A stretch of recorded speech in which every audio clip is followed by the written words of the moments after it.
No friends. Not for a week. Not for a month. But for your whole life. Let's do the experiment. Just in our minds. So you don't have to do it in real life. First key point. Your body can't tell the difference between a social threat and a physical one. When you pull away from your friends, your stress system stays on. Cortisol goes up. Sleep becomes lighter. Your heart beats harder. Over time, the risk of dying early goes up, just like smoking a lot every day.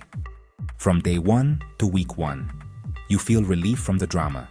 Fewer messages, fewer plans, more control.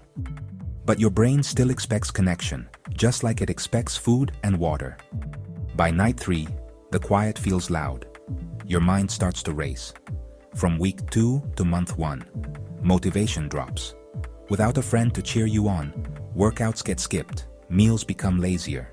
Your immune system weakens, colds hit harder, pain feels sharper because loneliness makes your threat alert higher. Small key point.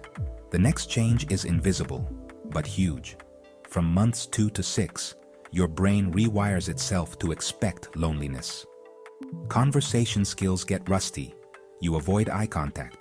Studies show that being alone is linked to higher risks of sadness and worry, and a higher risk of memory loss later on.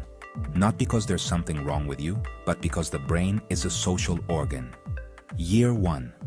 Habits set in. You eat and sleep at odd hours. You browse the internet more, but feel less seen. Deep down, your body is always asking, am I safe with my people? And it gets no answer. Small key point. Here's the twist. Loneliness isn't the bad guy. Solitude versus isolation. Solitude is chosen and comforting. You leave it feeling full. Isolation is forced or long-lasting. You leave it feeling emptier.